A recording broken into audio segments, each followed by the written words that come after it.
के तपाईँ विभिन्न तथ्याङ्क बिर्सिएर अथवा हराएर हैरान हुनुहुन्छ? अथवा तपाईँको कम्प्युटरमै पहिले नै टाइप गरेर राखेका विभिन्न विद्यार्थीहरूको नेम लिस्ट भयो अथवा अरू विभिन्न किसिमका लिस्टहरू फेरि खोज्दाखेरि नभेटेर फेरि टाइप गर्न बाध्य हुनुभएको छ? अथवा तपाईँ विद्यालयको प्रशासक हुनुहुन्छ, तपाईँलाई कुनै तथ्याङ्क बारम्बार चाहिरहेको छ तर त्यो खोजेको बेला भेटिँदैन? यी समस्याहरूले ग्रसित हुनुहुन्छ भने हुनसक्छ यो भिडियो तपाईँको लागि उपयुक्त होस्। तपाईँका यस्ता तथ्याङ्कहरू सुरक्षित गरिदिने र व्यवस्थित गरिदिने काम माइक्रोसफ्ट एक्सेलले गर्छ भनेको सुन्दा तपाईँलाई अचम्म लाग्छ होला, तर सत्य हो।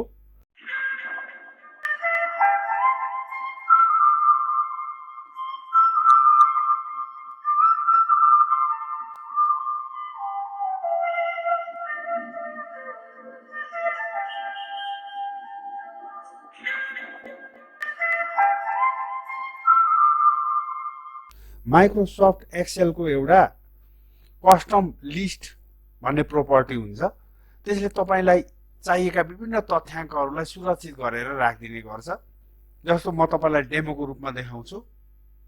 मैले एउटा नयाँ सिट खोल्दैछु, ब्ल्याङ्क वर्कसिट।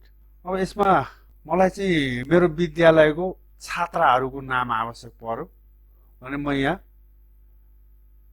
गर्ल्स भनेर लेख्छु र यसलाई ड्र्याग गरिदिन्छु।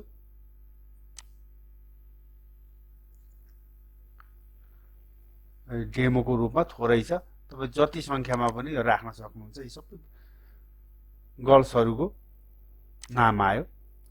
त्यसै गरेर मलाई क्लास 10 का विद्यार्थीहरूको नाम चाहियो, क्लास 10 लेखिदिन्छु र यसलाई ड्र्याग गर्छु। हेर्नुहोस् त, सबै विद्यार्थीहरूको नाम यसरी नै आउँछ जतिजना छ। त्यस्तै अब यिनीहरूको डेट अफ बर्थ चाहियो, डिओबी 10 लेखिदिन्छु, यसलाई ड्र्याग गरिदिन्छु, डिओबी आयो। कन्ट्याक्ट नम्बर, प्यारेन्टको कन्ट्याक्ट नम्बर चाहियो, कन्ट्याक्ट 10 लेखेर ड्र्याग गरिदियो, कन्ट्याक्ट नम्बर आयो। यसरी तपाईँलाई चाहिने सबै तथ्याङ्कहरू जुनसुकै बेला एउटा नयाँ सिट खोलेर निकालेर हेर्न सक्नुहुन्छ। यति मात्रै होइन, अन्य तथ्याङ्कहरू जस्तो माइक्रोसफ्ट पावर पोइन्ट, एक्सेल अथवा वर्डमा नेपालीमा लेख्दाखेरि प्रिति फन्टमा अल्टर कीहरू प्रयोग गर्नु पर्थ्यो। त्यस्ता अल्टर कीहरू बारम्बार बिर्सिने हुन्छन्। अब त्यसको लागि पनि यसलाई प्रयोग गर्न सक्नुहुन्छ। अल्ट की 1, अल्ट की 2 गर्यो। अब दुईटालाई ड्र्याग गरिदिन सकिन्छ। अब यी नेपालीमा हुनुपर्नेलाई नेपालीमा कुनै फन्ट जस्तो प्रितिमा राख्न सक्यो, हेर्न सक्यो। फन्ट बढाइदिउँ। आदि फ को अल्ट की यो रहेछ, आदि झ को अल्ट की यो रहेछ। यसरी तथ्याङ्क राख्न हेर्न सकिन्छ। यो प्रोपर्टी चाहिँ माइक्रोसफ्ट एक्सेलले उपलब्ध गराएको कस्टम सिट भन्ने प्रोपर्टीलाई प्रयोग गरेर मैले बनाएको हुँ। अब यो कसरी बनाउने भन्ने कुरो योदेखि अगाडि हेरौँ। सबैभन्दा पहिले यो फाइलमा जानुस्, यसमा यो अप्सन अन्तर्गत एडभान्सडमा जाने र तल स्क्रोल गरेर जानुस्। यहाँ एडिट कस्टम लिस्ट भन्ने छ, यसलाई क्लिक गरिदिनुस्। यसै अन्तर्गत तपाईँ जेसुकै पनि जुनसुकै तथ्याङ्क पनि राख्न सक्नुहुन्छ। मैले यसैमा राखेको छु यी तथ्याङ्कहरू। जस्तो मेरो क्लास 10 भन्ने यहाँ चाहिँ क्लास 10 का 61-62 जना विद्यार्थीहरूको नाम राखेको छु मैले यहाँ। त्यसै गरेर क्लास 9 का विद्यार्थीको यहाँ राखेको छु। क्लास 10 का विद्यार्थीको डिओबी यसरी राखेको छु, डिओबी। अनि यहाँदेखि तलतिर यो डेटहरू राखेको छ। त्यसै गरेर कन्ट्याक्ट नम्बरहरू यहाँ राखेको छु। त्यो विभिन्न कुराहरू यसरी राख्न सकिन्छ, विभिन्न तथ्याङ्कहरू यहाँ राख्न सकिन्छ। यसैलाई नै कस्टम लिस्ट भनिन्छ।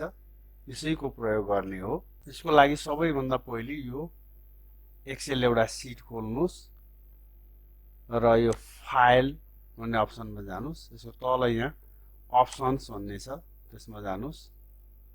यो एडभान्स्डमा जाने र स्क्रोल गरेर तलतिर जाने। यहाँ एडिट कस्टम लिस्ट देखिराख्नु भएको छ। एडिट कस्टम लिस्ट भन्ने अप्सन छ, त्यसलाई क्लिक गर्नुहोस्। यहीबाट हो ती सारा तथ्याङ्कहरू बनाउने, यहीबाट हो। यसमा एन्ट्री राख्नको लागि हरेक तथ्याङ्कलाई तपाईँले यसमा राख्नुपर्ने हुन्छ। यहाँ राख्नको लागि दुईटा उपायहरू छ। यदि तपाईँको प्लेन टेक्स्ट छ भने त्यो प्लेन टेक्स्टको लिस्ट यसमा यो एक्सेलमा पहिले बनाउने र त्यसलाई सेलेक्ट गरेर डाइरेक्ट यहाँ ओपन पनि गर्न सक्नुहुन्छ। तर याद राख्नु होला, यो विधिद्वारा चाहिँ एकदमै प्लेन टेक्स्टहरू, अलि ठुलो नम्बरहरू पनि राख्न मिल्दैन, चिन्हहरू पनि राख्न मिल्दैन। त्यसैले गर्दा धेरै लिस्टहरू यसबाट बनाउन सकिँदैन।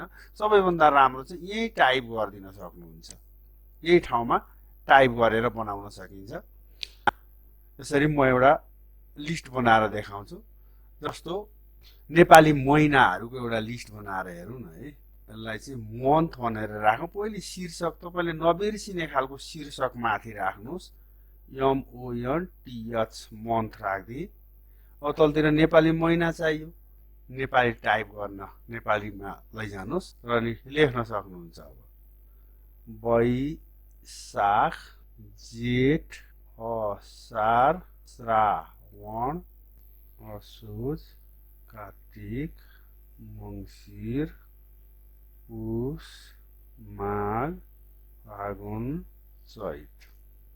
यसरी टाइप गरिसकेपछि एड गरिदिनुहोस्। यता आएर बस्छ यो। अब यो एड भयो। यो लिस्ट तपाईँले डिलिट नगरुन्जेल अब तपाईँको माइक्रोसफ्ट एक्सेलमा चाहिँ सधैँको लागि बसिरहन्छ। मन्थ लेख्छु, मन्थ लेखेर ड्र्याग गरिदियो भनेदेखि अब यो मजाले सबै आयो, वैशाखदेखि चैतसम्म आयो। त्यसरी लिस्टलाई सेभ गर्न सकिन्छ माइक्रोसफ्ट एक्सेलमा। अब कुनै नयाँ सिट खोल्नु भयो भने पनि यसलाई प्रयोग गर्न सक्नुहुन्छ, हेर्न सक्नुहुन्छ।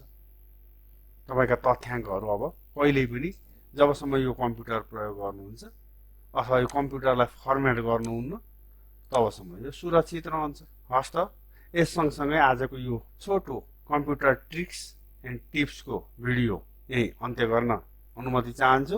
यदि तपाईँलाई यो भिडियो राम्रो लाग्यो भने तल गएर लाइक गरिदिनु होला। कुनै नयाँ जिज्ञासा छ, केही कुरा थप जान्न चाहनुहुन्छ भने कमेन्ट गर्नुहोला कमेन्ट सेक्सनमा गर।